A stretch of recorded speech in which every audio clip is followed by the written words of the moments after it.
Welcome in, everyone. This is another episode of Catfish on Ice with Chad Minton and Rich Howe, your host. Yes. Welcome in.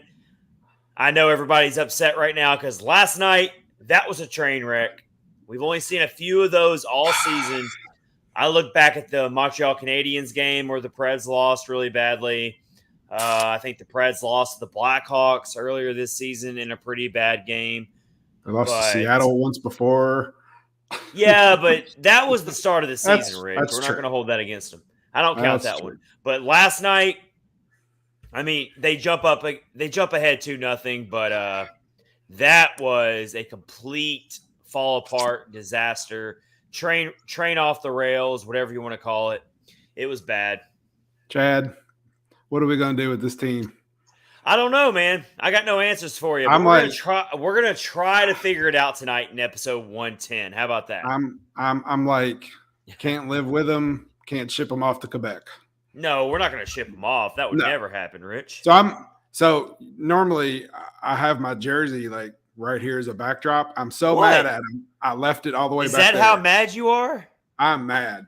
I just noticed that. It's in the back because I'm upset with them. Well, we both look kind of bad right now because my Pecorine jersey's not up right now, but that's just because I want to protect it. It's in respect to Pecorine. I don't want it on the wall all the time because, got to protect it from the elements. Yep. Lindsay is in here already. She says, hello, what happened last night? Well, we're going to talk about that. Lindsay, we're going to try to figure that out, but hey, your Calgary Flames still look really good. They do. Yep. But we're going to try to figure that out. We're going to try to dissect it. I got to put it like at least top 3 worst losses of the season. It's up there. Very disappointing. Bad. It is hugely disappointing. Definitely. We're going to break down that game. Again, this is Catfish on Ice, episode 110, presented by DraftKings and part of the Hockey Podcast Network. Go get the DraftKings Sportsbook app right now. Use promo code THPN for exclusive offers, including daily fantasy. We've got the NBA offers right now that we're going to tell you about later in this episode. But you need to go get the DraftKings Sportsbook app right now to get all those awesome offers. Yep. Mike Twitter, what's up, man? Yes. Last night sucked. It did. How do you lose against the Kraken for a second time when the Kraken are not very good? But hey, give all the credit to the Kraken last night. They dictated the game. They said, you know what? It's not happening tonight. They dictated the pace of the game. And the Preds, for the most part, they looked like they weren't even interested in winning. They looked like they didn't even want to be there. And that's so rare with this team. That's what really is so shocking when you see the Preds play a game like that is they don't normally, even when they lose, it's like, okay, you go back and look at the game and you're like, okay, the team lost, but you know what? They still gave a great effort. They played hard. They did what they could, and they lost to a better team. We could say the Stadium Series game was like that. Yep. The Stadium Series game, they lost to a better team. It wasn't because they didn't have any effort. They didn't play a good game. But this loss against the Kraken, no disrespect to the Seattle Kraken. No. But that was a horrible, horrendous loss and a lack of effort. Like that team, the Preds were just not engaged. I know they went up 2-0 in the game early on. Tomasino, good little goal in close. Duchesne scored a goal right in his wheelhouse on the power play. But, I mean, what does all that mean if you just completely fall apart in the second and third period? It doesn't mean much at all to me. Nothing at all. I will say, like you said, no disrespect to Seattle. Those dudes, I think they were on like a 7-game losing streak. They're like a hurt animal. They're dangerous when they're hurt. Predators got beat by 2 of their former players, Yarncrook and Colin Blackwell. Colin Blackwell put the knife in and turned Salt in the wound. Salt in the wound, Rich. Game-winning goal. Shorthanded. Worst. That's like the worst. It's bad. All right. Bad. Rich, I'm going to tell you right now, and I'm being totally 100% honest here. When the Preds let go of Colin Blackwell, and I think were we even doing the podcast yet when that happened? I don't think so. I don't I think thought we I were. remember. We were right for Pred lines. That was early. I think me and you were still like, like talking to each other, but I don't think we were doing the podcast yet. No. But I was so upset when the Preds lost Colin Blackwell. As was because he was another one of those. He's another grinded out depth player that can do some good things for you. And he ended up going to the New York Rangers. He did. Yep. From the Preds. And I remember at the time being like, that's a tough blow to lose a guy like Colin Blackwell. He had a really good season for the Preds. He was here very short term.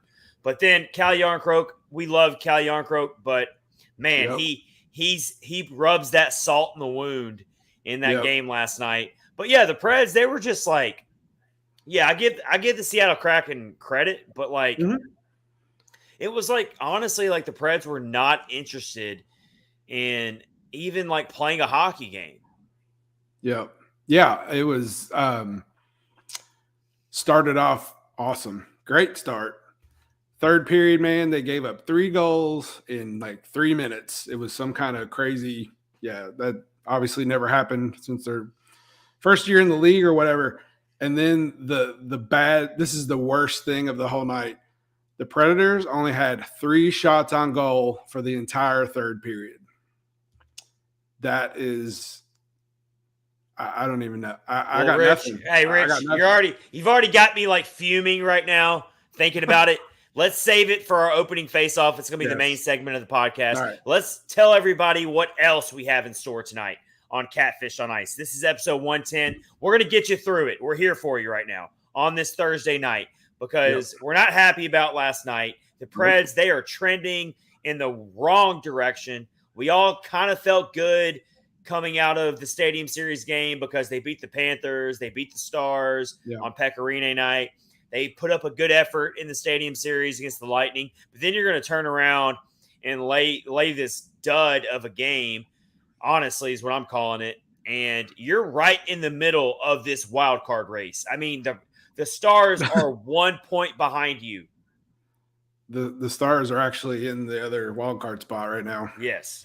I'm telling you, it's looking. You got the Edmonton Oilers are right there. The LA Kings are in the middle of it. Like, you've got all these teams right in the middle of it, and it's going to be like most likely the Preds are going to have. They're going to put the Preds are going to put themselves in a spot where they're going to have to like do what they did a couple seasons ago, where they're going to have to win like 8 of their last 10 games and rally to get into the playoffs. That's what it seems like it's shaping out to me. But here's what else we got in store for you. Other than fully breaking down the Seattle game, the loss for the Preds, we've got 5 burning questions that are surrounding this team as we are in March now. And we've already seen the Preds open up March with a horrible, horrible game against Seattle. But we're gonna list our 5 questions that we have surrounding this team, our 5 burning questions. We're going to talk about that. We're going to do our battle for the Central Power Rankings as we do every Thursday. I don't know, Rich. Where are we going to have the Predators? It's going to be interesting to hear where you have the Predators and where I have the Predators. We never share our power rankings with each other. It's always surprise to both of us live. So have fun with that. If you want to share with us live right now on YouTube, on our YouTube channel, as you're watching the stream, if you want to share with us live what your 1 through 8 Central Division power rankings would be, go right ahead, shoot it at us. We'll share it. And we've also are going to do our 3 teams in the NHL that no one is talking about, but you probably should be talking about them. Yep.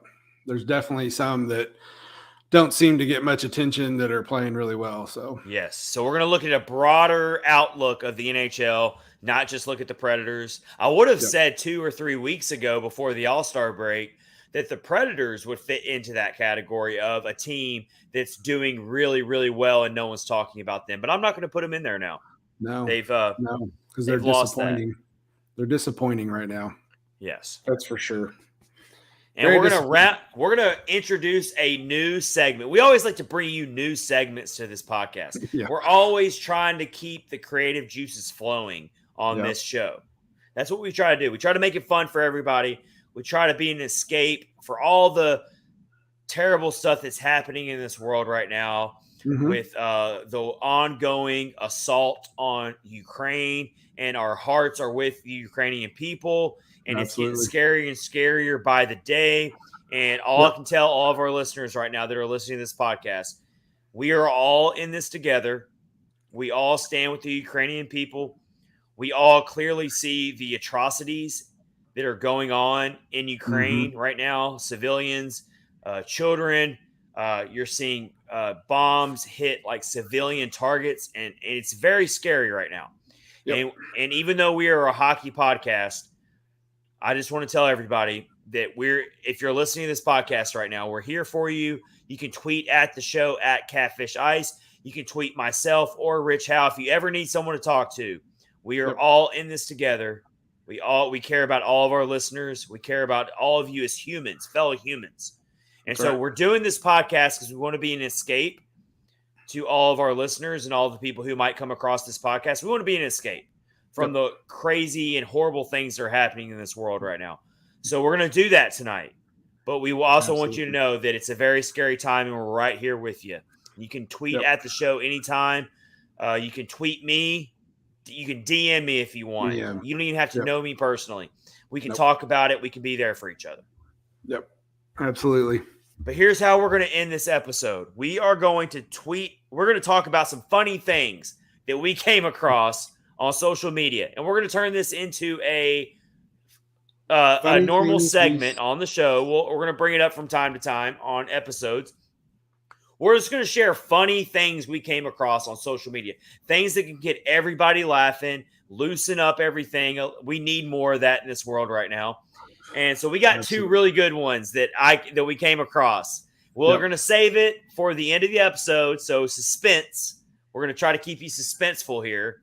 Yep. And we're going to share two really funny things that we came across that kind of went viral on social media that are really funny. We can all laugh about. We can talk about it. That's how we're going to end episode 110 of Catfish on Ice, brought to you by DraftKings and part of the Hockey Podcast Network. DraftKings. Yes. Our sponsor that we love. Absolutely. All right. So we've already pretty much aired our grievances, Rich, on this Kraken game. The airing of grievances. Let's look at the glass half full for a second. It was really cool to see Philip Tomasino get on the board. Absolutely. Always good to see him do that.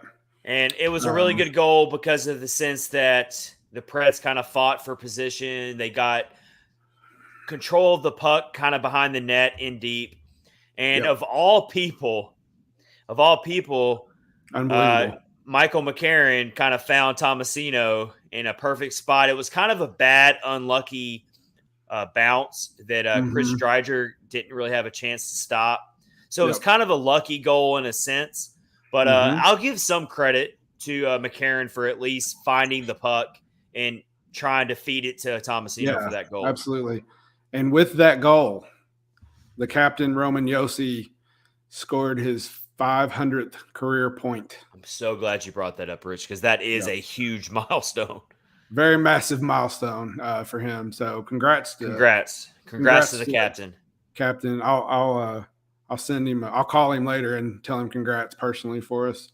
Wait a minute. You have Roman Yosi's personal phone number and I don't, Rich? How did that happen? Sure. He's one of your. Wait a minute, Rich. I got to ask you. I got to investigate right now, Rich. So is that one of your top sources when you break news for the Catfish and Ice podcast is Roman Josi? Anytime you break news, just like Elliot Friedman breaks news, Frank Saravelli, all these NHL insiders, you're in there with them, right? I am in the know. No, absolutely not. The other good thing about this game, it was UC Saros' 200th career start. So I didn't know that either. Lots of cool little milestones. Rich Howe is dropping knowledge here on episode 110 of Catfish on Ice. I did not know about the 200th career start for UC Saros. That was that's an interesting little nugget there that you just shared with me that I didn't know. That's awesome. So we got even though the game was not really great for him either. I mean, I got to tell you, that first goal that the Kraken scored, I felt like he could have also done something to prevent that goal. I'm not saying the Preds defensively were structured well. It's a team effort there, but I do think that Saros misplayed the puck on that first goal that the Kraken scored. He did. And actually he fought off a few breakaways too, which was good. But yeah, giving up 3 that quick for him, that's really out of character. So I'm not sure. I guess think that he's first worn one down. Rich, We have been worried about this for a while. We've been talking about this. People, go back and listen to like the last 2 weeks worth of episodes. I can promise you that multiple times we have brought up on this podcast how worried and cautious we are about Saros maybe being overworked. Maybe we got to get David Riddick in there more. And I know the Preds have had plenty of breaks in between games, so he shouldn't be too overworked. But I got to tell you, whenever a goaltender is he's only human. If he feels like the entire weight of the team is on his shoulders and he's having to be perfect every game, that's a lot to ask of anybody, even Jusi Saros. And David Riddick has shown that he's fully capable. So I don't know. What you just said is like a really good point about that. Like maybe Saros does feel like he has to be perfect because sometimes the team in front of him is not good. So I guess he might have it in his head where he's like, man, if I don't do something, we're definitely going to lose. So, and he's probably tired, I would say. I mean, they did have a lot of breaks, but the schedule for the rest of this month is like game, day off, back to back. So, we're going to see David Riddick. We're going to see David Riddick soon. But Absolutely. My point is, like, I do think he's hitting a decline a little bit, Jusi Saros. I think he's going through a little bit of a tough spot right now. He is. And Lindsay says, play Dave Moore. Saros is getting tired. That's a really good point to bring up. I mean, I don't think Lindsay's wrong in saying that at all. No. Yeah, I would have rather them struggle in the first part of the season and then come on strong now. It's got to be wearing on him. I think he said he's got the second most starts in the entire NHL. So I don't know if it's still the same way, but for the longest time he's been like he's outpaced the rest of the league in like shots faced and shots saved by almost 100 for a long time. Now that could have changed since the last time I looked at that stat.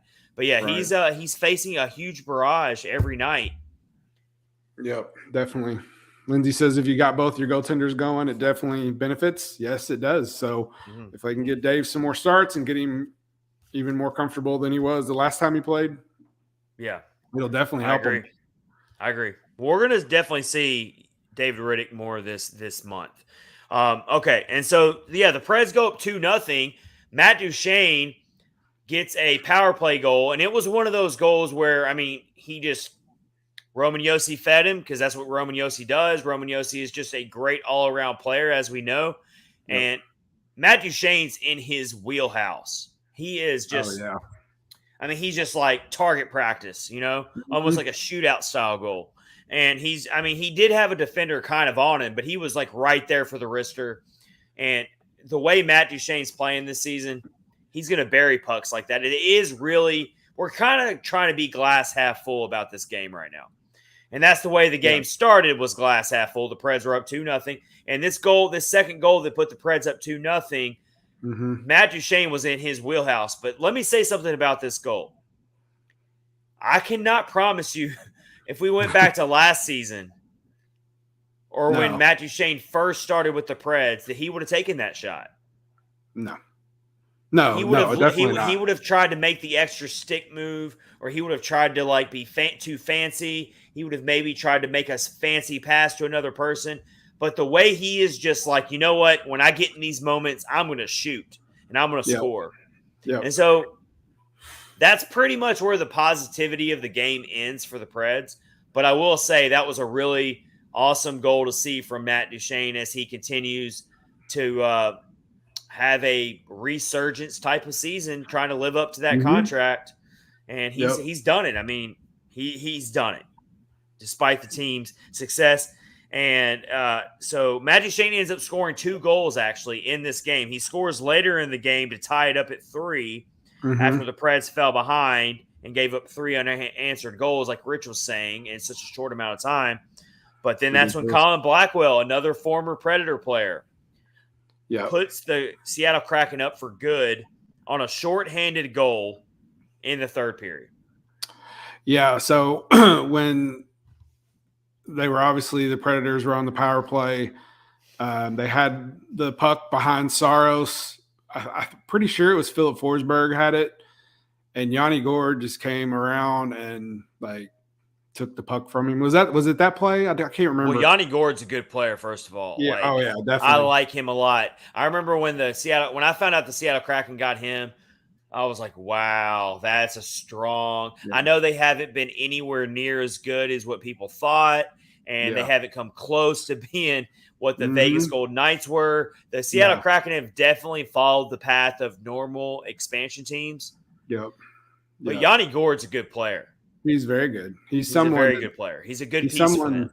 Yeah, he's somebody that they should try to hold on to. Definitely, Yeah.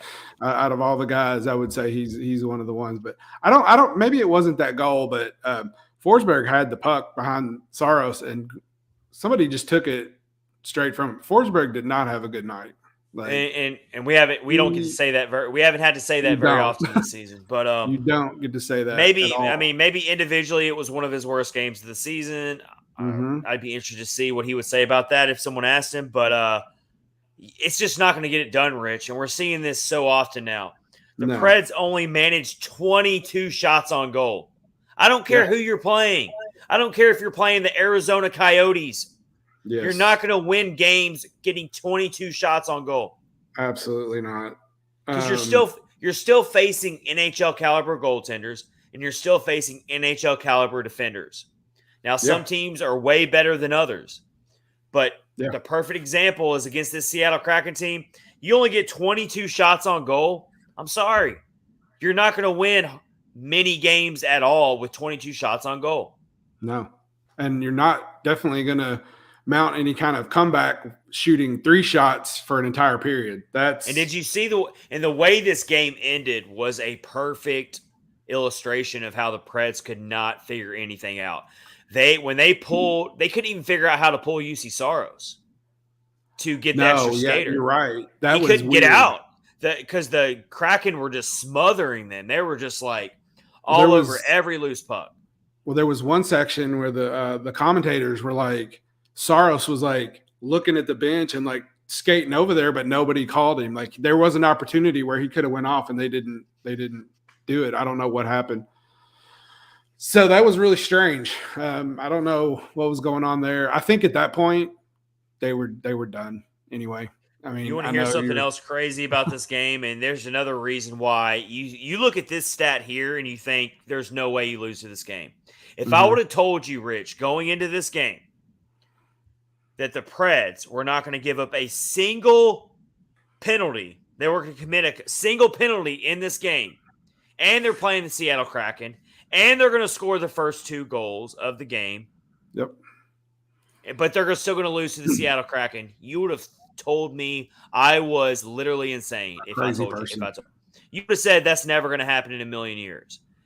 If the Preds don't commit a penalty, if they score the first 2 goals of the game, and they score a power play goal, they're beating the Seattle Kraken. No, absolutely. But it wasn't meant to be because they lost 4-3. And we like to say it all the time. I'm not the one that coined the term, but hockey is weird, quote unquote. It is weird. And that's it's a weird final stat right there is the Preds, somehow the most penalized team in the league for the majority of the season, honestly. They've been the most penalized team in the league. They don't commit a single penalty against one of the worst teams in the standings, at least, in the league, the Seattle Kraken. And they score a power play goal. They jump up 2-0. They got Josi Saros in net, and they still find a way to lose. It's baffling. I don't remember if I read this somewhere or if I came up with this myself, but So the Predator, and it's not really that earth shattering or anything, but so when the Predators play to their identity, they take obviously way too many penalties, and that hurts them. So that's bad. They can't find a good balance. When they don't take enough penalties, when they have no penalties and they don't play to their identity and they play not really, I guess, soft, like it wasn't that physical of a game, then this is what happens. Like they can't find a good happy medium. Like you take too many penalties and you lose because you're in the penalty box the whole time. You don't take any penalties, you play soft and you get beat by one of the worst teams. Going by hits, I wouldn't say they were completely soft last night. They still out-hit the Kraken 31-18. Which was crazy. But I do get what you're saying, though, Rich. I do get what you're saying because I do think there's some truth to what you're saying. Because, and what have I said? I think we've both said this. I think I even said this before the season even started. This team is going to live and die by the way they play, and it's going to help them some nights. It's going to hurt them other nights, but they're going to have to live and die by it. Mm-hmm. And so you really hope that they're not going to try to reinvent the wheel this late in the season when it comes to their game, because that's going to lead to mistakes. That's going to lead to critical mistakes. I almost think that we just have to live with it, that they're going to get a lot of penalties and they're going to have to kill penalties off. If that's what it takes for them to win games, is they're going to have to play a really hard, aggressive style, and they're going to have to take 4 or 5 penalties a game and kill off 3 or 4 big penalties a game. Yeah. But if that's the way they have to play to get to be who they are, then live with it. Mm-hmm. Yeah. Maybe that's what it takes, Rich, with what you're saying. I don't know. They just need to find a happy medium. And I know they mixed the lines up a little bit. I don't know if he's trying to. Well, look at this too, Rich. You look at these stats here. It's like you look at these game stats, and you're like, how did the Preds not win this game? The Preds only had 4 giveaways in this game. 4 giveaways. Yeah. We've seen plenty of games by the Preds this season where they got 13, 14, 15 giveaways. Like they're just sloppy. They're turning over the puck. They're putting UC Saros in these horrible situations. They're committing 4 or 5 penalties a game to where UC Saros is having to make all these gigantic saves to kill off a penalty. You didn't see that this game. Mm-mm. You saw no penalties. Not one penalty was committed, and only 4 giveaways. Yeah, and they still lose 4-3 to one of the worst teams in the league.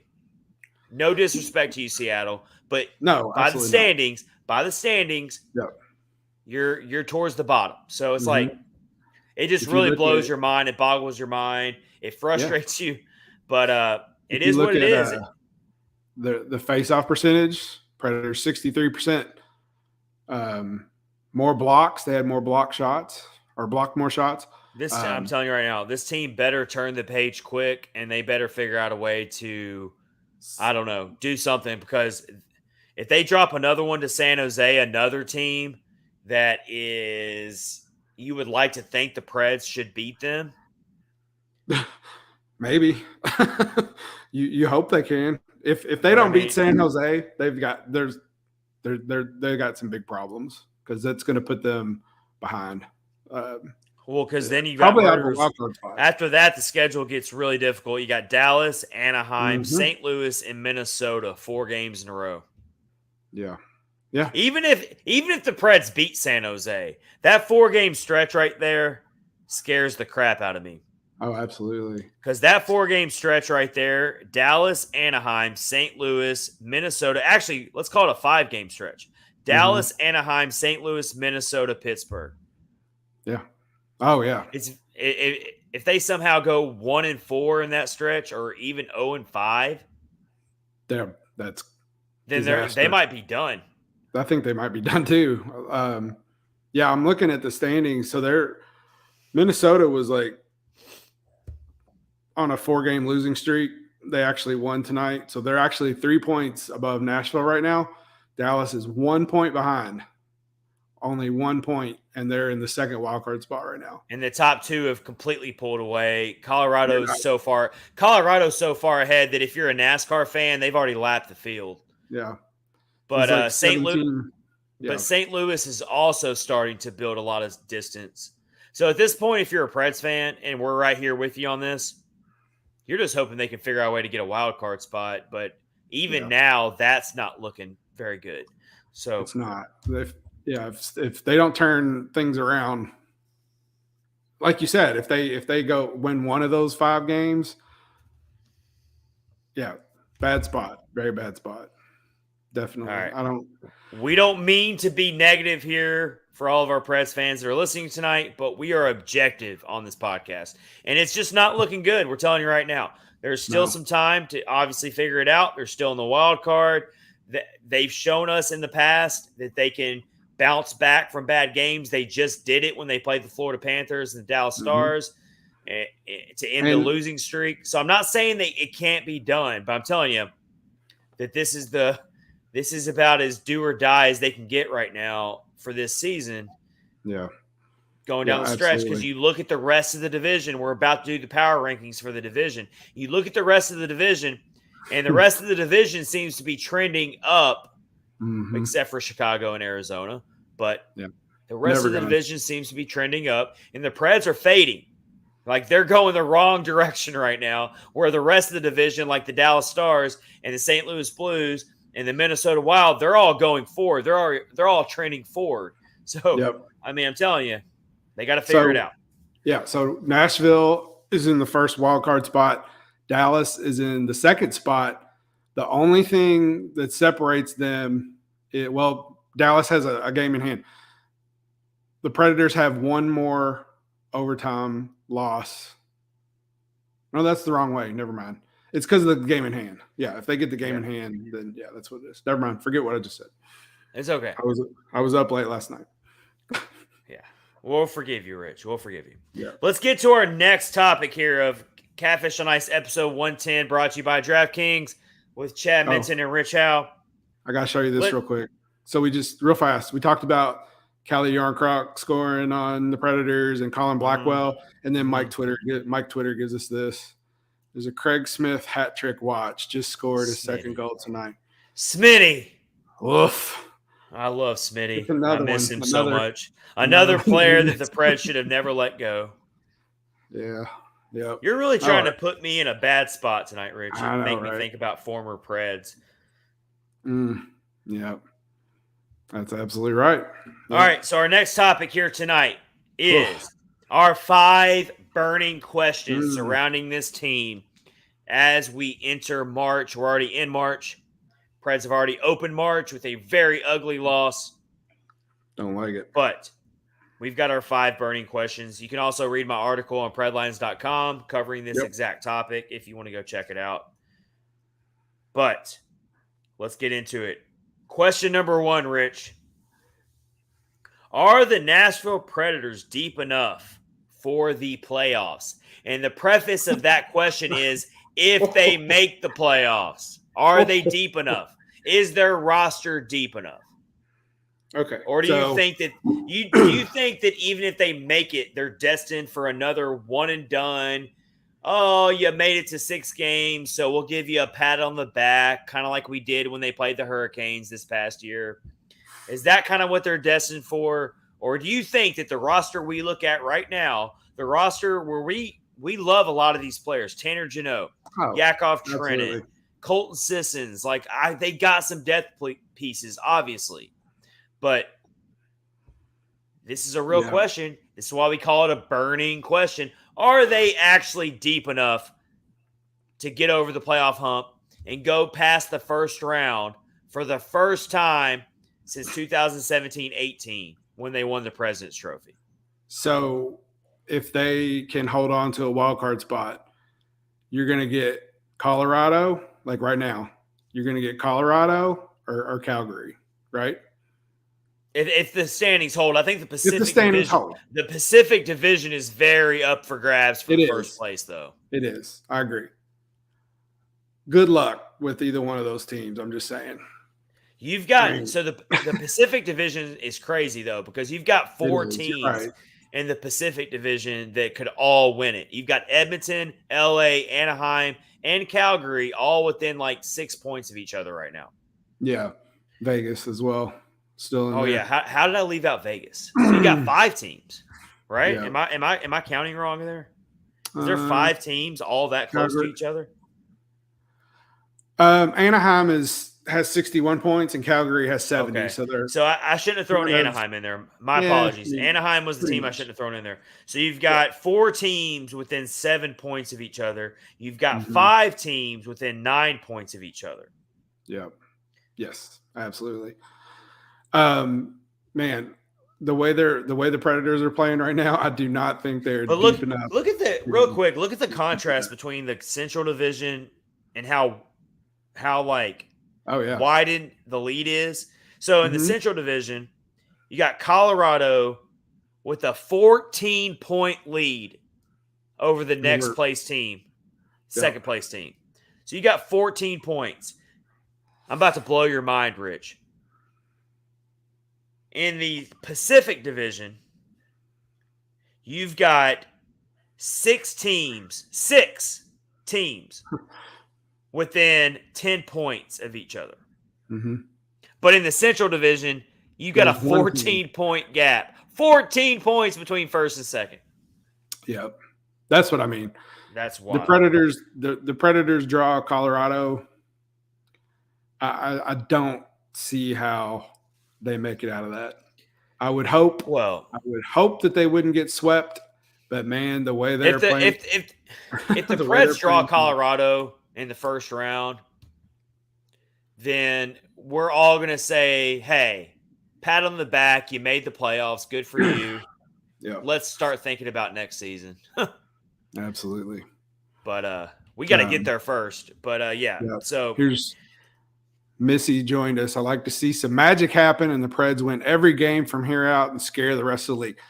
Yes, that would be amazing. Yeah, we'll sign up for that, Missy. We'll definitely sign up for that. I mean, so we're not trying to we're not trying to be negative, and my negativity is going to pass probably after we do the podcast. So tomorrow it'll all be good. It's just this is therapy. This is therapy for me and Rich right now. This podcast is therapy right now. We hope it's therapy for you too. Right. Lindsay says the playoffs are so weird that I can see them getting out of the first round, but I don't know if they're deep enough. It sure doesn't look like it right now. But here's why I don't think the Preds are deep enough, and it's starting to come back to that defense again. Oh yeah, yep. Robbie Stanley really made it out. I'm really he opened my eyes as well. Robbie Stanley of 102.5 The Game. Mine too. Morning what Drive. Was his quote? What did he say exactly? He basically singled out Philippe Myers is not top 6 defenseman, and Ben Harper. Yep. Yeah. Or he might have even said Matt Benning. Let me pull him up. I don't want to misquote him. I'm pretty sure it was Harper and Myers. He said they're not. I thought he said, well, I'm not going to say. I don't remember. Yeah, let's pull him. We can pull it up really quick here. We love Robbie Stanley. He's actually, we'd love to have him on the podcast whenever. Yeah, he's a cool guy. His schedule kind of. He's a very cool guy. Softens up a little bit, but he's got a lot going on. He's a busy dude. Let's see. Yeah, he did say it was Ben Harper. He said, so here's the tweet from Robbie Stanley that's kind of like sparking my thoughts about it as well. He says, Fleet Myers and Ben Harper are not NHL level defensemen. They're just not. Adding a veteran D-man that can play third pair wouldn't be the worst idea. Yeah. But when you talk about that, your ideal perfect lineup is, if you're talking about what you have available, is Matt Benning, Mark Borowiecki, Dante Fabro, Matthias Ekholm, Roman Josi, Alexander Carrier. But when you deal with injuries and the things that's kind of happened, that's what we're saying right now. Are they deep enough? Because odds are you're not going to have everybody available. It just doesn't happen that way. Hockey is a grueling 82-game season. You're not going to have your full arsenal. Yeah. So that's a good point that Robbie Stanley brought up there. Maybe they do dip their toes in the trade market and try to get a quality, defenseman. I mean, if it gets down to the point where they have to call up Ben Harper for a playoff game, Oh, we're dead. you're in bad shape. I hate to say that, but like, so last night they went. I think it was Myers and Borvieski, and then Ekholm and Benning, and like you could tell they really missed Carrier a lot. But if you don't have anybody that can plug that hole, if somebody's hurt, then you're hurting, and then it was definitely evident last night. So, yeah. Another thing that I kind of pointed out in my article on Predlines about this exact subject was I do have a major concern with this team's goal scoring when it comes to depth. I don't think they have enough trusted goal scorers, and we kind of touched on it, I think, in the last episode as well. But I listed 5 reliable goal scorers on this team. When I say reliable, I mean like I can count on them to come up and score big goals.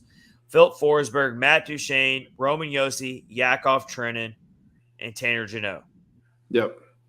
Am I missing anybody on that list, Rich? I know some people might want to throw in Mikael Granlund, but Mikael Granlund's been a distributor. He's not a big goal scorer either. Ryan Johansson has not scored big goals this year. Colton Sissons, that's not his game.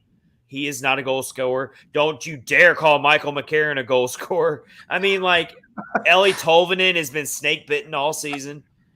Maybe he can become the 6th player who can be a reliable goal scorer, but we need him to figure it out. Philip Tomasino, maybe you can make an argument that he can be that number 6 goal scorer. Hopefully. I'm just going off current players on this team without adding anything at the trade deadline. I really only got 5. Yeah. They're reliable, trusted. And even some of those 5 you mentioned, like Yakov Trenin and sometimes even Tanner Jeannot, they go for droughts where they don't have any. Like they don't have that, like, you can definitely count on them. I need you to score a goal right now. They have done that, but it's not like. And you look at some of the elite teams in the NHL, like the Florida Panthers, the Tampa Bay Lightning, the Colorado Avalanche, teams like that. Even the Calgary Flames, teams like that. They've got like 8, 9, 10 guys. They got players on their 4th line that can just like score really crucial goals. And that's where I think the Predators are thin. So we'll see. That takes us to our next burning question. Yes. Will the Nashville Predators decide to go all in at the trade deadline? Will it be too much for David Poile to resist? And I wrote just a couple weeks ago that I thought the Nashville Predators at that time should be cautious buyers at the trade deadline. And what I meant by that terminology was, if you're going to buy, don't go for the rental players. Go for the players that might just need a change of scenery. You can hopefully, maybe they're going to be an RFA this next offseason so that you'll have a little bit more leverage to re-sign them. But don't go for those big money rental players that are going to rob your prospect pool or lose you a bunch of draft picks. And there's no guarantee that that player is going to want to stick around past this season. And I still kind of feel that way, honestly. But I just don't know if David Poile is going to be able to resist.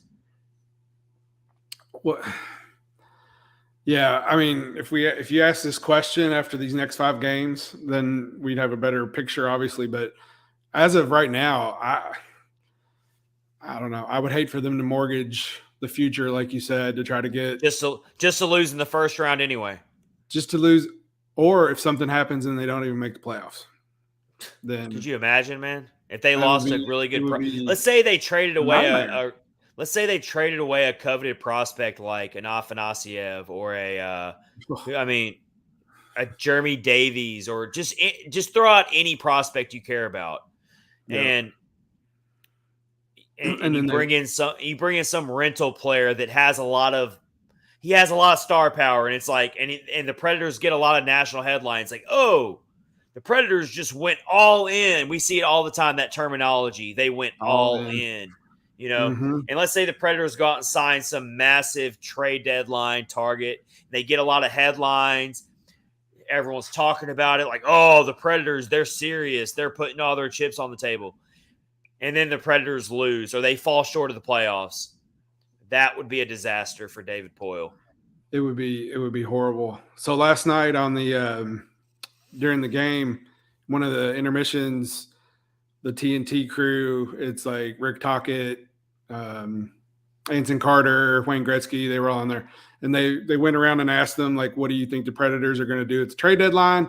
Every one of them said probably be sellers because of the trajectory they're on right now.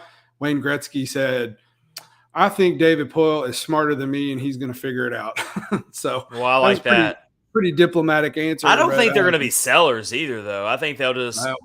I think they'll just also, not. I just don't think they're going to be active participants. You're also talking about Philip Forsberg. well, that, but like the TNT crew guys, they're all like. But if you're talking about the Preds being sellers, it really the one player you're like the elephant in the room is Philip Forsberg. Do they sell him off? Or no, maybe they weren't talking about him being sellers. They were talking about Forsberg being signed. That's what it was. Okay. And Wayne Gretzky was like, "Yeah, they're gonna figure it out," or Poile will figure it out, something like that. I don't remember. It's late, so it was late last night. So that really takes us to our next question, which is, of course, what is going to happen with Philip Forsberg? Of course, it's called the multi-million-dollar question, which is both figurative and literally speaking. And we just each day goes by as we get closer to the trade deadline, and you just don't know what's going to happen with this. And did you see the comments that Forsberg said to Brooks Bratton? I read them. Did you have them? Yeah, I got the quote right here. Philip Forsberg, in regards to wanting to maybe sign a new contract or whatever. This is from Brooks Bratton, who covers the team for the team's website. Philip Forsberg said, quote, I love to sign another contract, but it's not all in my hands. It's a team effort that we're trying to work towards. At the end of the day, the only thing I can focus on right now is just playing good hockey and try to win games. Now, that all sounds great on paper, but that tells me that Forsberg, no more than any of us, knows what he's going to do. Yep. That quote did not give me any more confidence that he's going to re-sign here. Nope. I think the sides are very far apart. Yep. Here's Lindsay. She's taking her shot. Phil will re-sign with the Preds. Well, Lindsay, I want to say that I'm right there with you, but I feel like the Preds are going to have to drastically overpay to keep him. I think Forsberg's camp and his agent, they are putting the Preds to the fire. Like, I don't think that they're giving the Preds the hometown discount. They're not going to do it. The Preds are going to have to put their money where their mouth is and probably pay him. They're going to have to be the highest bidder. I don't think Forsberg is going to take anything less, because you see teams like the Toronto Maple Leafs that are being tied to rumors to be a good fit for him. You can't tell me that Forsberg would not be very, very enticed to sign with a big market team like the Toronto Maple Leafs. Yeah, I mean, if you're playing with, so you look at the roster. We've got one basically elite player, Roman Josi. Toronto has several or a couple of good players. I mean, you can't say that wouldn't be enticing to get to go play with Austin Matthews, Mitch Marner, those dudes. I mean, he's only Toronto.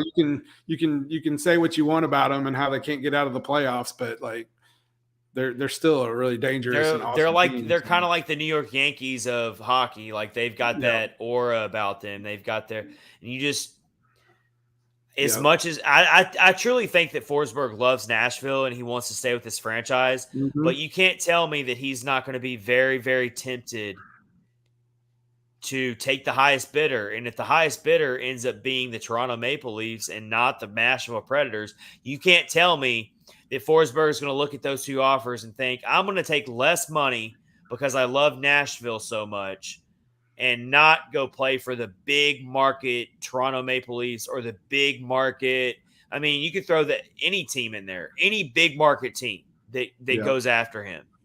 You can't tell me that he's not going to, you know what I mean? No. Yeah. So we don't know. To get him a little closer to his goal. Missy says, I hope Forsberg stays. Yes, definitely. Lindsay said, I could see them having to overpay him. Yes, that's probably going to happen as well. Mike Twitter says Toronto doesn't win. No, they don't, but they might with Forsberg. And then Lindsay, who's obviously does not like Toronto, I'm sure, don't go to Toronto. You don't want to go there. Yeah, I like that. Yeah, Lindsay. Let's hope he heard that. Yeah, I don't know. I'm not saying Toronto is like the front. No, I know. I'm just saying like, yeah, it's just he's going to get a lot of suitors. Like he's going to have like a lot of teams really interested in him. And if his priority is taking the biggest payday, and if it's a big market like a team like Toronto, it's going to be hard for him to say no. Do you real quick? Do you do you pay him more than Roman Josi if you have to? I've already said that my ceiling has got to be at like around $9 million. So Josi makes $9 million. So I'm gonna go ahead and give you my ultimatum right now. If he wants more than $9 million, then trade him.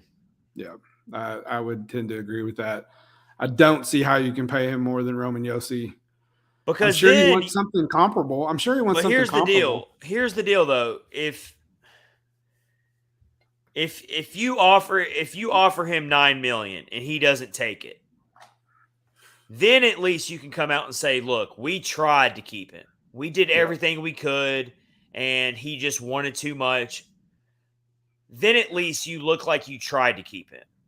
Yep. My problem is if the Preds end up losing him because they lowballed him with an offer, or they just let him go in free agency for nothing. That's my problem. Absolutely. All right, let's go to the next question here. We'll move along with these questions. These burning questions, 5 burning questions surrounding the Preds as we enter March. Question number 4. Will any Preds player or coach snag an NHL award? Rich is like, nah. Didn't even have to think twice about it. Rich over there. I don't. Nodding his head. Or shaking his head, I should say. Oh, yeah, I forgot we're on a podcast. I keep forgetting that people download it, and I sit over here and shake my head. And it's like, you people can't. Well, that's all right. I think they can probably – the way you were shaking your head like that, I think they could hear it through the speakers. Yeah, that's probably true. Man – no, I unfortunately, no, I don't think so. So at one point, we had a really big segment talking about this, like maybe 2 months ago, somewhere around there, and we brought up Roman Josi for the Norris, Juuse Saros for the Vezina, Tanner Jeannot for the Calder, and even John Hines for the Jack Adams Coach of the Year. And out of those 4, Rich, which one would you give the best chance at this point right now of maybe right now? Yeah, I would say Roman Josi. I would, I mean, probably him. But it still seems like because Juuse Saros has fallen back in the Vezina trope. He's not even in the top. He's not even in the top 3 right now, unfortunately. And I would have said Tanner Jeannot is still up there. I still think that Tanner Jeannot gets overlooked, and he deserves way more. Yeah. But I think Moritz Seider for the Red Wings is going to win the Calder because he is having a crazy good year as a rookie defenseman. Absolutely, for the Detroit Red Wings. So I think he's going to win the Calder, the defenseman for the Red Wings, Moritz Seider. I think that most likely Cal McCarr is going to win the Norris. Seems pretty likely there. Yep. Lindsay says if anybody has a chance, it's Jeannot. I kind of agree with her there, too. I still think Roman Josi has an outside chance of maybe pulling out the Norris. And then when it comes to John Hines and the Jack Adams, he was like 5th or 6th place in the voting in a NHL.com writing, but that was like a month ago. When the Preds that was before the All-Star break. And I was like, I would have thought him higher than 5th or 6th, but yeah, he was like 5th. Like you had like Mike Sullivan of the Pittsburgh Penguins had the most votes by these NHL.com writers. But imagine that. I do think that John Hines could win the Jack Adams if somehow the Preds make it into the playoffs. And let's say they win I don't know if they vote for the Jack Adams based on the regular season or not. I think they do. I think so. So I think if the Preds made the playoffs somehow, then he would get a lot of votes just because even though we are pretty upset about how they're playing right now, the preseason predictions were not very high for this team. We're kind of forgetting that. We're forgetting that. We have definitely forgotten that. Yeah. So I do think if people remember what the preseason expectations were for this team, and let's say the Preds do make the playoffs, I do think John Hines would get a lot of votes. I don't think he'll actually win the award, but he'll get a lot of votes. Yep. So where they're playing, kind of what they're doing right now is kind of what we expected. Yeah, all along. Unfortunately, and then but they toyed with our hearts. Absolutely, and we've forgotten that. We've forgotten what we'd said at the beginning. If they start playing well, it's just icing on the cake, and we forgot that. So they're playing about where we thought. All right, final burning question here: will they ever figure out how to cut back on the penalties? Well, they did figure it out for one game, and they still lost, Rich. They did. They figured it out and played. I don't like to use the word soft because it's not soft, but they did not play like they normally do. They weren't aggressive. They did figure it out for one game, but it didn't benefit them at all. But I'm looking over the overall trajectory of the season. I don't think that is a normal game that were I just don't think that's normal. That was a weird game all the way around when you look at those stats. But heading into March, the Predators lead the NHL in total penalty minutes by almost 100 over the rest of the league. And they average almost 13 minutes of penalty minutes per game, which is also way ahead of the next team. You want to know who's next in line in both of those categories? It's not a team you want to be associated with, Rich. Who is it? It's the Arizona Coyotes. Oh, wow. Yeah, we don't want to be associated with the Arizona Coyotes, but that's what we are in the penalty department. I'd rather not be. That's for sure.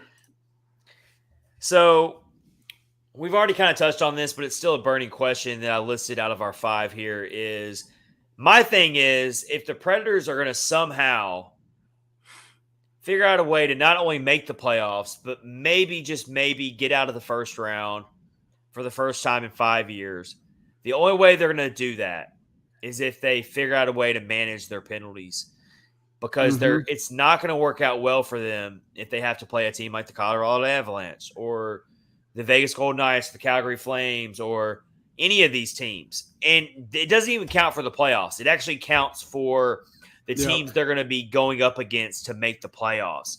And I kind of listed teams like that off.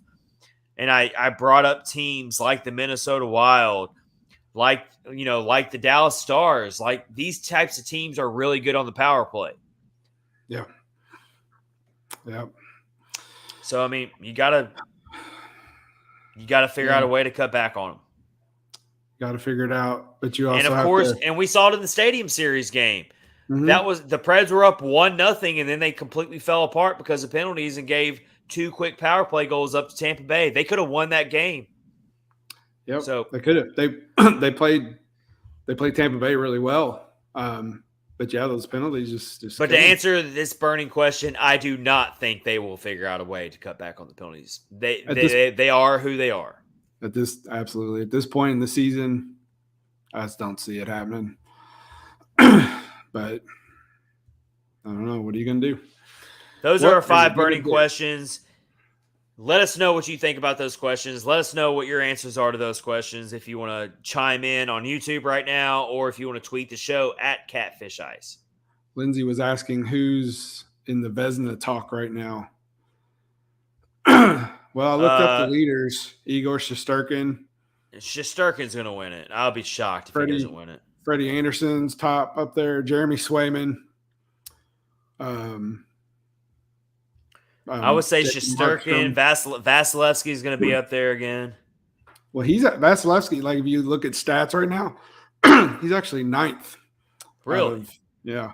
And Saros is in 14th. Well, if you go against goals against average, that's how it's sorted. But yeah. So. All right. The Vezina Trophy is going to be a close race, though, but I think it's Igor Shesterkin's to lose. Yep. I agree.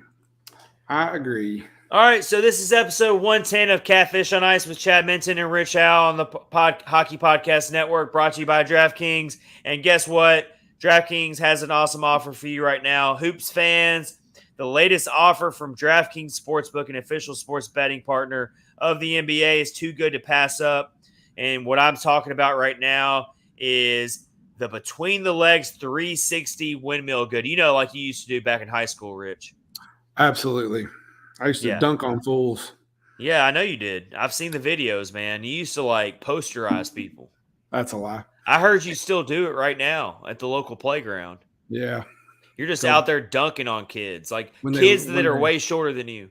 When they lower that goal down to about 8 foot, I could probably dunk it. Just be careful not to pull a hammy, all right, man? Oh, my gosh. Yeah, we don't want any of that. But guess what? New customers, awesome offer for new customers. Just bet $1 right now. That's all you got to put up on the line is $1 on any team and get $150 in free bets if that NBA team wins. I don't have a favorite NBA team, but I will tell you that I do always cheer for the hometown Tennessee teams, and I do really like the Memphis Grizzlies. And for any of our NBA fans who are listening or watching right now, you're hockey fans, but you also like a little NBA, Ja Morant, this kid for the Memphis Grizzlies. And Rich, I know you're not a big NBA guy. Go look up this guy, Ja Morant, for the Memphis Grizzlies. He did this dunk tonight he's playing a game tonight, actually. I can't remember the team they're playing. I'm showing you my NBA knowledge right now. I can't even remember who they're playing. But he did this one-handed dunk. And this guy's like, he's by NBA standards, Ja Morant is short. But he jumps through the ceiling. Like he looks like one of those guys that's jumping on one of those trampolines. Only he's doing this. Only Ja Morant's doing this in real life, like with his body and his and his physical gifted talent. But Ja Morant's like a fun player to watch. But what I'm trying to tell you is the NBA, you need to check it out right now because there's a lot of great players in this league, and DraftKings has a great offer for you using our promo code THPN. Download the DraftKings Sportsbook app now. Use promo code THPN. Bet just $1 on any NBA team and get $150 in free bets if they win. That's promo code THPN at DraftKings Sportsbook, an official sports betting partner of the NBA. 21 and up, minimum age and location requirements vary by jurisdiction. See DraftKings.com/sportsbook for details and a full list of requirements and state-specific responsible gaming resources. Void where prohibited. Minimum $5 deposit. Gambling problem? Call 1-800-GAMBLER. If you're in Tennessee, call or text the Tennessee Red Line, 1-800-889-9789. In Connecticut, call 888-789-7777 or visit ccpg.org/chat. If you're in New York, call 877-8-HOPENY or text HOPENY 467-369. We have a good goal. Good job. The first time I read that script, I botched it so bad. I've gotten a little bit better. It's tough. What we're trying to tell you is go download our sportsbook promo code for the DraftKings, and you can have a lot of fun. Missy Kronk says, haven't been watching basketball in years, but when I did, the Spurs was the team I followed. They had a good team. Tim Duncan back in the day. It was Tim Duncan. You had David Robinson, the Admiral.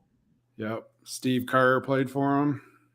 You had who else was it? Tony Parker.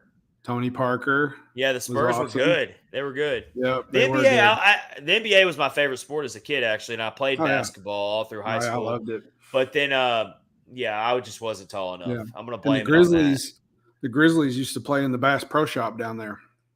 Well, the Grizzlies are a good team this year. Everyone needs to be following the Grizzlies. If you need an NBA team to adopt and you're already cheering for the Predators, which is also a Tennessee team, obviously, go ahead and adopt the Memphis Grizzlies. They are a fun team to watch, and they're really good this year. They're like one of the top teams in the league right now. Like, they're really good. So what we're trying to tell you is the DraftKings Sportsbook app has awesome deals for you right now with the NBA. And you Yep. can also do daily fantasy if the Mhm. sports book is not available in your state yet. It's not for me. Counting down the days. All right, let's get to our battle for the Central Power Rankings, Rich. Oh boy. All right. Get us started, Rich. Who's number 8? Number 8. Arizona. Next. Breaking news. Breaking news. Next. Number 7. Chicago. Next. We got to learn how to make this more suspenseful. It's 8 and 7. I think it just That is what that it ship is. has sailed. It's not going to be anything great. I think that ship sailed in like the It second is. week of the season. There's like 30 games left in the season. I just don't think it's going to happen. So, Well, really, 8, 7, and 6 have both that ship has sailed because I don't think we can make any arguments to put Winnipeg higher than 6. No. They are on a 2-game win streak. Who'd they beat? Arizona and Montreal. Really? Breaking news again. Bad. The Preds could really stand to get to play the Montreal Canadiens and the Arizona Coyotes right now to get off their losing streak. But then again, maybe not because they can't even beat the Kraken. So that's what I would have said about Seattle. I never dreamed in a million years that they'd lose that game, is what I'm saying. All right. That's well, I'm going to go ahead and just tell y'all right now, the gloves are off. The Preds are number 5 in my power rankings. Mine too. Well, so I wrote, here's the note that I wrote. Embarrassing loss to Seattle. This team is in some serious trouble. When they play to their identity, they take too many penalties. When they don't play to their identity, they lose to horrible teams. Oh, that's a grim outlook you just painted there, Rich. It's true, man. I'm telling you, tomorrow I'll feel better. The truth Today, hurts. I'm mad the truth at them. hurts. Hey, the truth hurts sometimes, all right? Ugh, The truth hurts sometimes. it does hurt. It does. Yeah. But I'm right there with you. You're preaching to my choir right now because they just let me ask you this, Rich. If let's say the Preds beat the Kraken last night, would you put them at number 4 or would you still have them at number 5? Whew. Let's get hypothetical here. So that would put them winning what? 3 of the last 4. 3 of the last 4.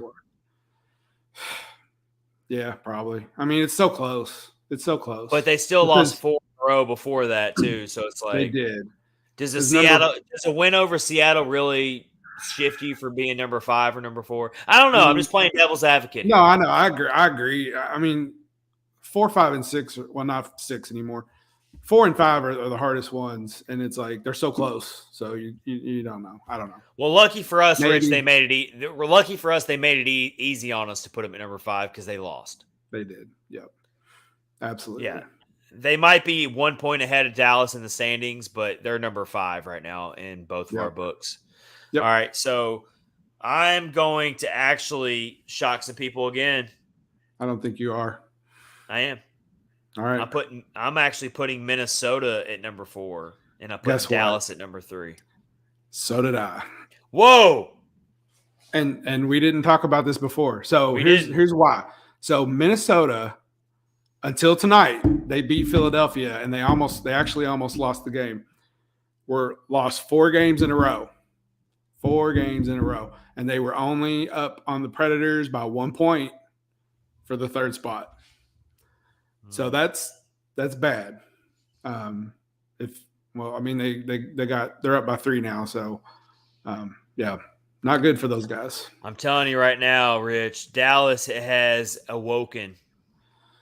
They have. So what I wrote for Dallas was they were in a slumber for a big part of the season. They are still a little bit untrustworthy. Like they're definitely capable of giving you those really bad games. But Dallas, lately, they've been figuring out to win games. Even when they don't play their best, they're figuring out ways to win. Yep. They just beat the Kings last night. They did. And in that game, they were down 3-1 in the second period. And they came back. Yep. They stormed back to win that game 4-3. Yep. Here's our friend UC Saros Ottinger, man. Yeah. Yeah, Ottinger's They found themselves a good goaltender. Ottinger's real deal, that's for sure. I wrote Dallas is mounting a comeback and are sitting in a wild card spot at the moment. Still inconsistent, but they're getting the job done for now. They're finding ways to win. The game before that, they took care of business against a really bad Sabres team. So they're not losing to really bad teams lately. They're figuring out ways to win those games. So they've won their last 2 games since they lost in the shootout to the Preds in that big game, Pecorine night.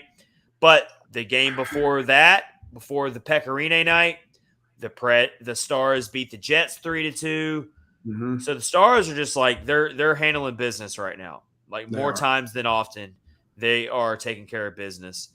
Yep. But they also lost to the Arizona Coyotes not that long ago. So they're still a hard team to figure out. But I do think that they are a team that if they get into the playoffs, no one's going to want to play them in the first round. No. They could definitely do what they did to the Preds. I don't know what they're going to do at the trade deadline, but something tells me that they're not going to be sellers like people thought they were going to be at first. Yeah, I read an article today. I don't remember where it was. They had all 32 teams, like what they were going to do, and they had Dallas listed as sellers. I was a little surprised. Yeah, I don't know, man. I don't see how that's going to happen right now. I would say stand pat with where they're at in the standings. I don't see how they're going to do that. We've seen rumors about John Klingberg being offered. We've seen rumors about Joe Pavelski being offered. They've got some other players maybe, but how do you think about their veterans on their team? Joe Pavelski, John Klingberg, Tyler Seguin. I know Alexander Radilov's not having a great year by his standards, but still. They got Jamie Benn, Rupe Hintz, Miro Heiskanen.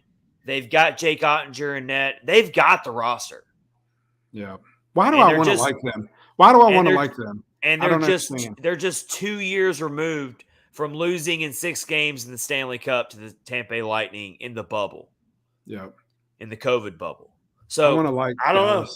And their team hasn't changed that much since that Stanley Cup, except for Pavelski. Or was Pavelski on that Stanley Cup team? Mm-hmm. In the bubble, Pavelski was already on the team? Mm-hmm. Okay. Yeah. But Ottinger was not in net. They had Hudobin. Hudobin, the whole. All right. They rode him pretty hard. Oh, yeah. And Mike Twitter said Jason Robertson. Yeah, Jason Robertson's awesome. Yeah, how to leave him out. Yeah, of course. When they get rid of Jamie Benn, if Jamie Benn retires, I might start liking Dallas a little bit more. All right. That's fair. All right, so we have Minnesota at number 4. We have Dallas at number 3. That doesn't leave a lot of suspense for the rest of the rankings. St. Louis is number 2, and Colorado, who is 14 points ahead of St. Louis for second place, they can pretty much just put it in cruise control the rest of the way. I mean, I'm being dead serious. They really could. Yeah. So for St. Louis, the little note I wrote was win streak was snapped, but they're still in good shape in the standings. For Colorado, I wrote when I wrote this today, they had the second longest winning streak in the NHL. Tampa's got the first, but they lost tonight. Really don't see who can stop Colorado. If they don't make it to the Stanley Cup final, their season means absolutely nothing. That's my opinion. That's a good point. That's a good point. It means they are the literal definition of Stanley Cup or bust. You can't, Colorado Avalanche are. You go second round and you lose. If they lose in the Western Conference Final, well, that's true. They're going to be pissed. Your season was for nothing. Well, I wouldn't say for nothing, but it's definitely going to be. It's going to be a major disappointment. Hugely disappointing. Major disappointment. Would be something. So. Yeah, for sure. All right, the power rankings are getting a little bit easier now as the season goes. Do you remember, Rich, when we first started doing them? We were doing these power rankings back in November. Mm-hmm. We were like shake up a ball and see where they all fall out of the ball and see where they all land on the table, basically. But they've gotten a little bit easier to rank. They are. So 1 and 2 is really easy. 7 and 8 is always the same. It's that 3, 4. 5 and 6 are usually not even 6 now. 6 is kind of It's usually Winnipeg. And the Preds are securely in that 5th spot, if you ask me. I know they're a point ahead. Technically of the Stars, but it doesn't feel that way. It does not feel that way right now. Well, we have had the Preds at 5th. We've had them from 5th, 4th, 3rd, 2nd, and I think at one point we had them at 1st. I don't remember exactly. Well, I'm pretty sure we put the Preds at 1st when they beat the Avalanche on that night. That's probably right. Which feels like an eternity ago. Whole different team. It's something's. We could be wrong. Honestly, I can't remember if we did. If we got any fact check, if anyone has the time on their hands to go back and listen to every episode, you can come back and let us know. Episode 96, I had Nashville number 1. They were on a 5-game win streak, beat the best team in the Central to become the best team. So that was when they beat Colorado. Oh, wow. Look at you. So I had them at first. Yeah. I got them. I got it saved. So I have all the there you go. I have all the power rankings, I think. So we don't need the fact checkers in here. We're fact checking ourselves. Well, I have mine. I don't have yours. We don't have mine. Mine are burned forever, so no one can remember. I don't have yours. Yeah, I have proof of mine right here. So all right. Anywho. All right, let's get into our next segment here. This is episode 110 of Catfish on Ice with Chad Minton and Rich Howe. Thank you for joining us. We appreciate you always being here with us on this podcast. We love you and we appreciate you. And we're working through a rough episode with the Preds right now, but it's okay because all hope is not lost. But now we're going to shift to a more broader outlook of the league do our 3 teams that no one is talking about, but people should be talking about. Mm-hmm. So let me rephrase that because I want some of our listeners right now who are watching live. Give me 3 teams that no one is talking about, but they should be talking about. Yep. Give us those comments. And I'm going to get it started right now, Rich, with my first team. Well, you have all 3. You came up with this list, and I agreed because it's great. My first team is the LA Kings. Absolutely. A team that people have talked about in the sense of, they're getting better. They have a good prospect pool. They have some good young pieces. If you're Preds fans, people kind of focus on them because they got Victor Arvidsson. Mm-hmm. But let me tell you, talking about a team that was once in the early, when did they win their Stanley Cups? Like 2000, I want to say like 2012, somewhere in that range. Yeah. They were a good team. They had a good team. They were kind of starting to try to be a dynasty there for a little bit. But they've gone through some hard times in recent years. But they're starting to build their team back up again. And they are we talked about the Pacific Division earlier in this episode and how close it is right now. Well, the LA Kings are in 2nd place in the Pacific Division, and they're only 5 points behind Calgary for having the 2nd most points in the entire Western Conference. Yep. Mike Twitter, they have RV. Yep. So Calgary and the St. Louis Blues, Calgary Flames and St. Louis Blues have the tied for 2nd most points in the Western Conference behind the Avalanche. The LA Kings have 65 points. So they have the 4th most points in the Western Conference right now, but they're only 5 points behind Calgary for 1st place in the Pacific Division. And for some reason, despite being in the LA market, they are not really talked about that much. I don't know if I'm wrong on that, Rich. Have you heard a lot of buzz around the LA Kings right now? No, not really. To go back to what you said, they actually won the Stanley Cup in 2011, 2012 season, and then 2013-14. I knew it was around that time frame. It's been a while, and that's probably the reason why they have not been good for the past several years is because they had to go all in to get those 2. But yeah, you're right. I mean, they don't. You don't hear much about them. Well, you look at their team. I mean, their team is very blue collar. They don't have a lot of superstars. They have Anse Kopitar, who is a great veteran who's been around this league for a long time. He's leading. But other than that, they are a very young and kind of unknown team.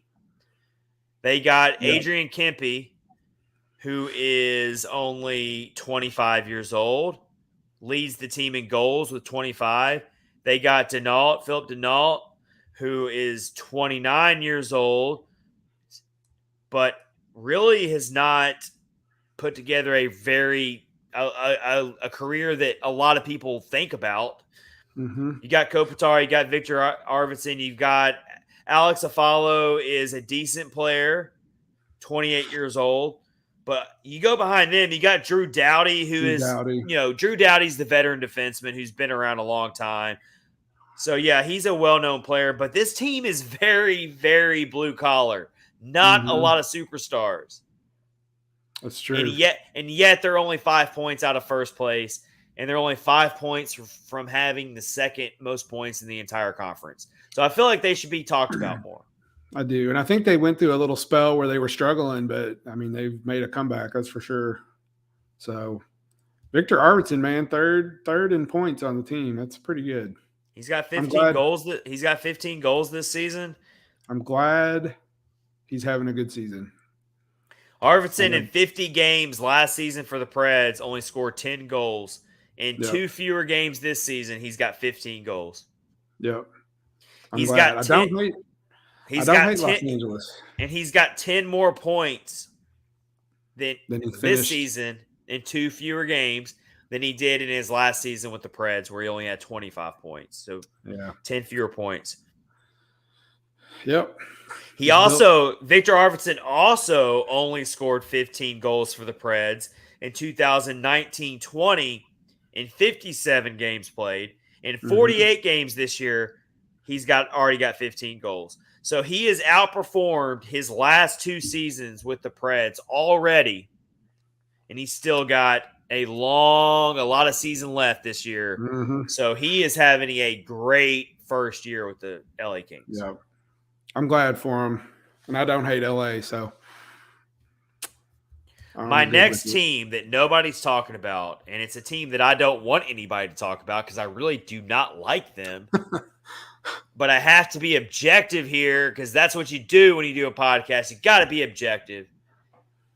And that is the Pittsburgh Penguins. Rich, how is no one talking about the Pittsburgh Penguins? This team will not go away. They've still got Sidney Crosby. They've got Tristan Jarry, who is Brian Rust. Tristan Jarry is one of those goaltenders that is a sneaky good.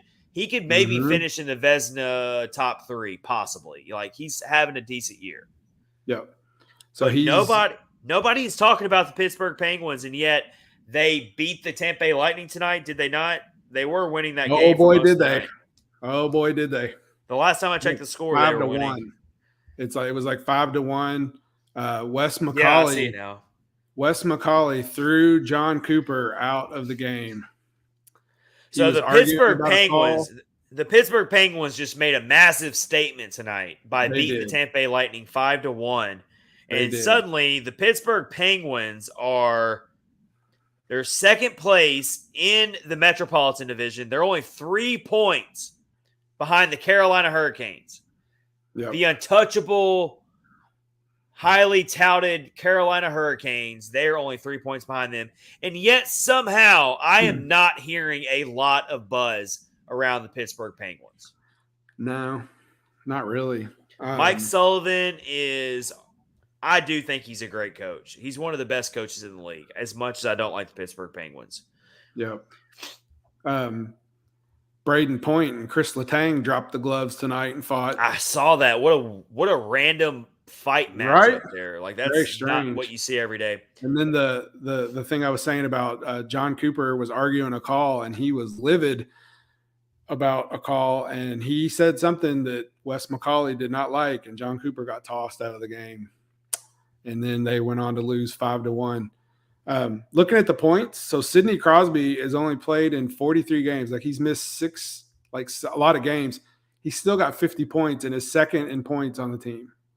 I'm seeing 52 points here. Oh, it might not be updated. Yeah, updated. Yeah, so he's got 52 points. He's second on the team in points behind Jake Yensel, who we all know Jake Yensel is a great player. Chris Letang has been around for a while. But you're talking about another. So here's the thing about the Penguins. They've gone through a lot of changes. Like everyone thought that the Penguins were about to kind of take a dip. Like they weren't going to be like their glory days were over. They were going to kind of have to go through a rebuild period, but suddenly they're still like near the top of the league again. Yeah. Like they just won't go away. You can't count them out. You got to give a lot of credit to that front office that has managed to keep a really strong roster of players. They've put new players into the system who are having great years. I mean, I'm looking at their goal leaders this year. I mean, you're looking at like Evan Rodriguez has 16 goals. Brian Rust. Brian Rust is a 29-year-old player who only has 118 goals in his career, but he has 18 goals already this season. Yep. I mean, you're looking at a lot of players who aren't well-known players in everyday hockey households. Yep. Evgeny Malkin is still on the team, but he's only got 9 goals this season. He's not a critical part of the team anymore. But did you see? So he's only played in 19 games, but he has 21 points. Yeah. Yeah, that's pretty strong. I don't really care for. I really like Jason Zucker. He's a really underrated player that's on their team. He's kind of a little bit of a journeyman or whatever. He's been around for a little bit. But yeah, it's just they just won't go away. So I can't believe people aren't talking about them more. I think they are about to start talking about them more, though. Brian Boyle, former Predator. Yeah, he was on the team. He was came in for a tryout. Didn't have a contract, and they gave him a contract. So good on him. All right, here's my last team right here. Team that no one's talking about, but they should be. And it's a team that's in first place right now. I know somebody who talks about them a lot. For some reason, the Calgary Flames, the Calgary Flames, they are getting a little bit of, I'm not saying they're not getting any buzz. The hockey purists are still talking about them. But I still don't think they're getting enough credit right now for how good they are and how I actually think that the Calgary Flames could give the Colorado Avalanche a scare in a 7-game series. I think they actually have the team that they could match up well with the Colorado Avalanche. I agree with that. They have the goaltending. I like their goaltender, Markstrom, a lot. I love the addition of Toffoli. They've got balanced, deep scoring. They play a very hard-hitting style of physical hockey. I'm telling you right now, the Calgary Flames could be the one team that upsets the Colorado Avalanche and makes it to not only the Stanley Cup final, but maybe even in the Canada team drought of not winning a cup in a while. Absolutely. They're that good. And for some reason, I don't think people are talking about them enough right now. Yeah. Mangiapane, Mangiapane has 29 goals. I'm telling you, they are legit. Yep. Lindsay said, I'm getting 2004 vibes. Yep, they are. But no one's talking about them like they should be, I don't feel like. I don't feel like I'm hearing enough about the Calgary Flames. Am I wrong in that? Am I just not hearing it? I don't think they're getting talked about enough. We hear about it. Lindsay's like the biggest fan of the Flames, obviously.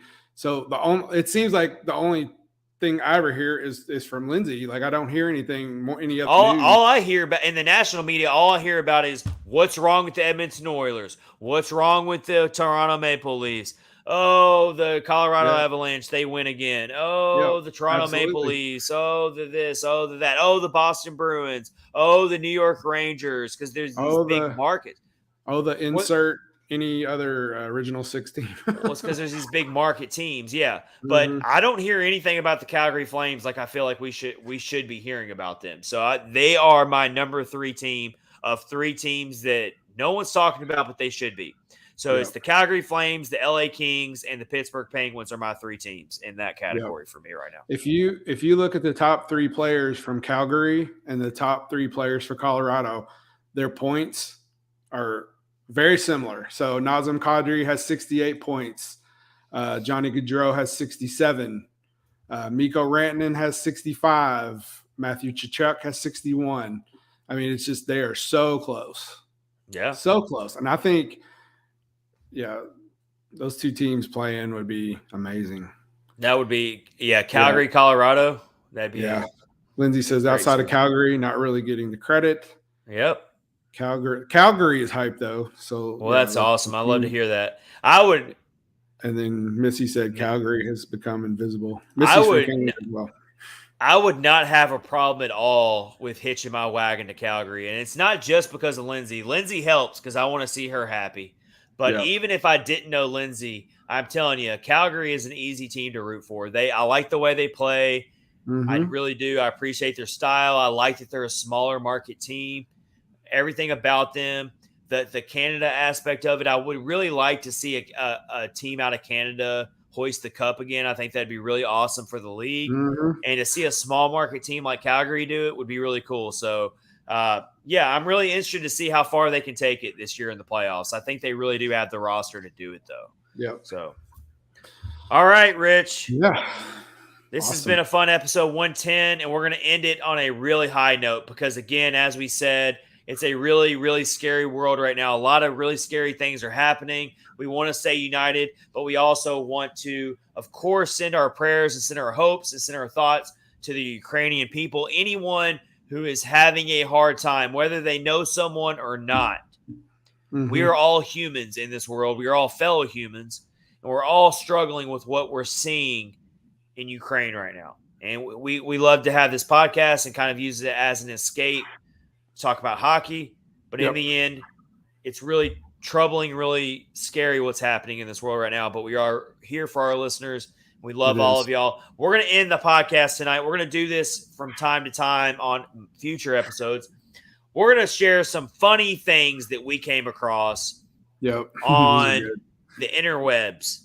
Isn't that what you like to say, Rich? Sometimes the interwebs. The interwebs, The interwebs. So we have two really good entries for the first time, the debut of this segment. Funny things we saw on the interwebs. That's what we're going to call this segment. Funny things we saw on the interwebs. And when we do this in the future, like we didn't have time to put the pictures up, we will have pictures that we'll put on so everybody can see them.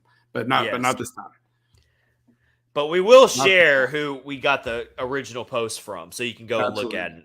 So we're getting these from Twitter. Here's my first one. This is from Mike Renner, who is a draft analyst for Pro Football Focus.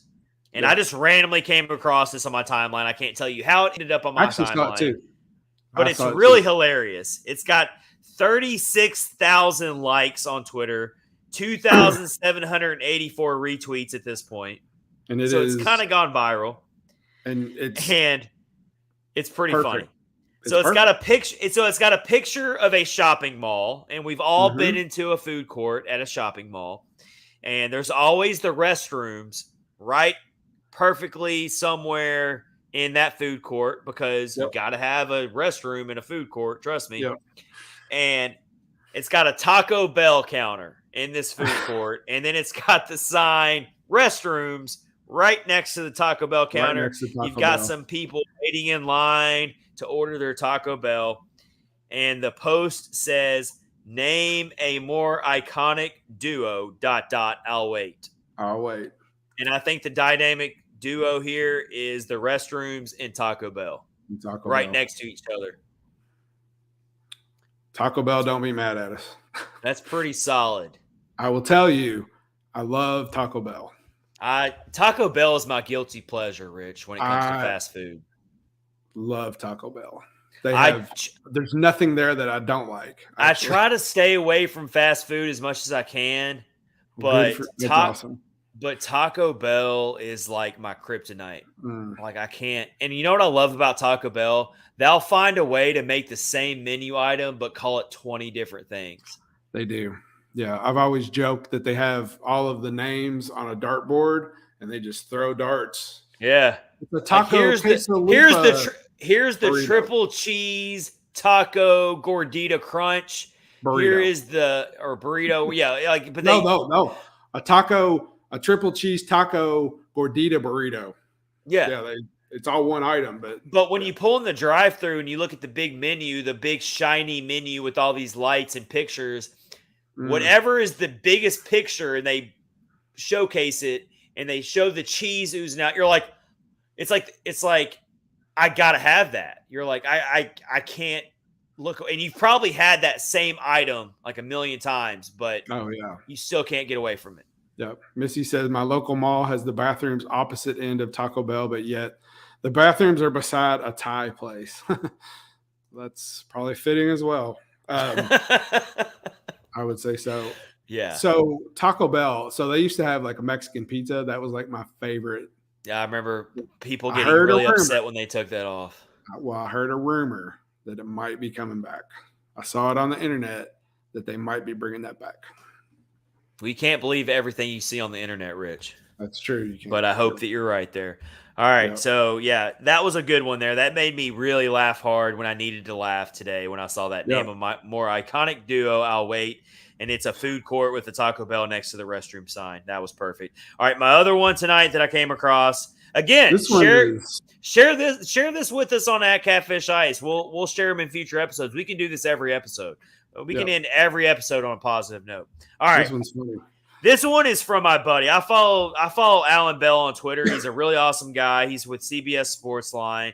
He does a lot of the gambling stuff for local in Tennessee. He's hilarious. You need to be following Alan Bell. His Twitter handle is at AlanBell247. He shares funny stuff all the time, not just gambling stuff. The guy is hilarious.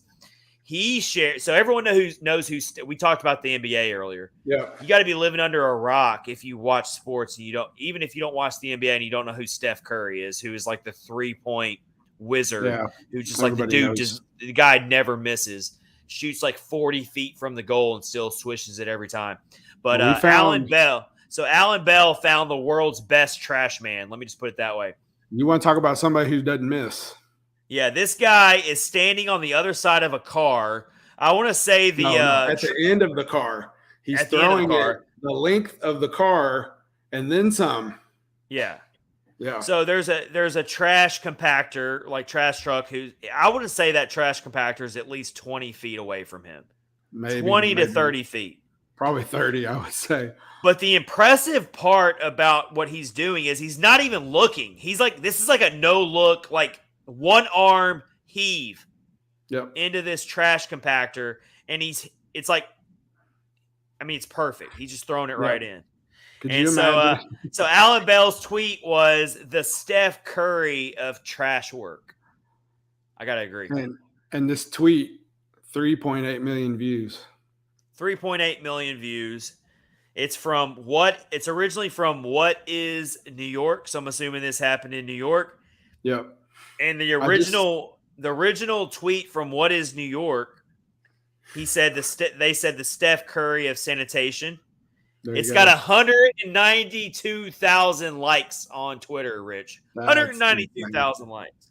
I just picture him throwing that bag and the bag ripping open and garbage just all over that car.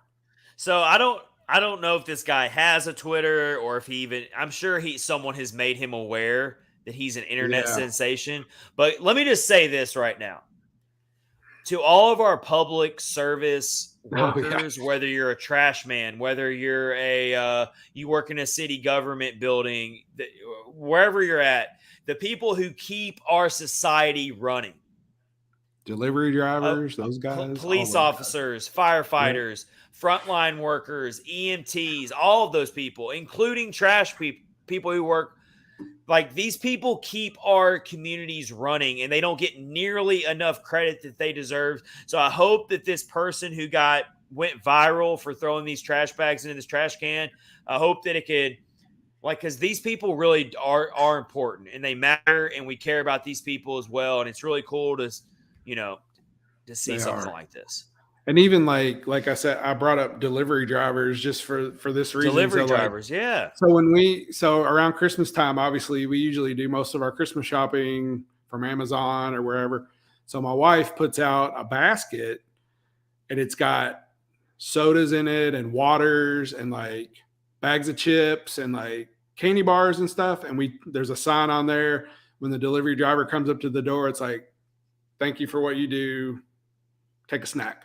And you would not believe how appreciative these people are. Because like, those people are like, they get, they're in a hurry. They have really hard jobs that last a long time. And like, you just got to be nice. Just be nice to people. That's the bottom line. Just be nice. I got another one for you too, that I don't think well, of course, like our teachers don't get enough accolades for all the hard work they do. How about our grocery store clerks, the people who work in these grocery stores who have to deal with a lot of stressed out people? I mean, the list can go on and on and on. But that's why this post that I saw with this person working for the sanitation department, this guy that's just like it's like doing something that I couldn't do, just perfectly throwing these trash bags over like it's nothing. So it's we can't overlook these people. Yeah, just be nice to people. I have another quick example. Like I went to Walmart the other day, and they usually have an older person at the door looking at your receipt. And I just talked to I just said, go have a good day to this lady. And like I sat and talked to her for a couple minutes. Just be nice to people, man. Just all you got to do. Like people, like nobody probably thinks twice. They just walk in and out of Walmart and just, here's my receipt, and they go. Just be nice to people, man. Point. Just be nice. I think if we all took that advice, then the world would be a better place. And there's no reason why we can't do that. There's no reason why we can't do all that, especially with everything that's going on in this world right now. Absolutely. Lindsay said, thank you for recognizing teachers. I'm assuming that Lindsay's a teacher. I did not know that. I have a friend who's a teacher, one of my best friends. It's crazy, the stuff that he tells me, how some of the children act. It's a tough job, that's for sure.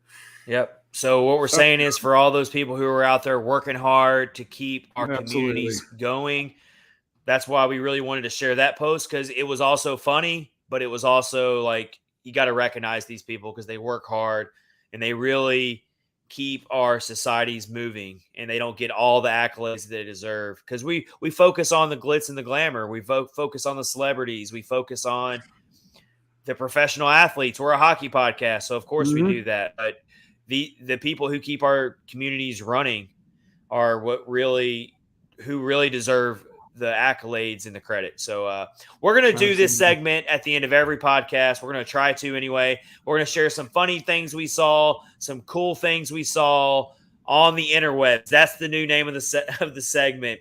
Funny things we saw on the interwebs. That's it. That's how we're going to end every episode of Catfish on Ice from here on out, because we want to spread positivity on this podcast. All right. It's been a lot of fun, everybody. We appreciate you joining myself and Rich Howe for Catfish on Ice, episode 110. 110. We're getting up there in the episodes, Rich. It's crazy. We were brought to you by DraftKings. We will see everybody after the weekend on Monday for a brand new episode. Until then, everyone stay safe. Take care of one another. Be nice to one another. Be there for each other. We'll get through this. It's a scary time in the world, but we're here for you. And if you need someone to talk to, just tweet the show or DM one of us. We're here to talk. We care about y'all, and we appreciate you so much. Have a great weekend, everybody. Have a good one.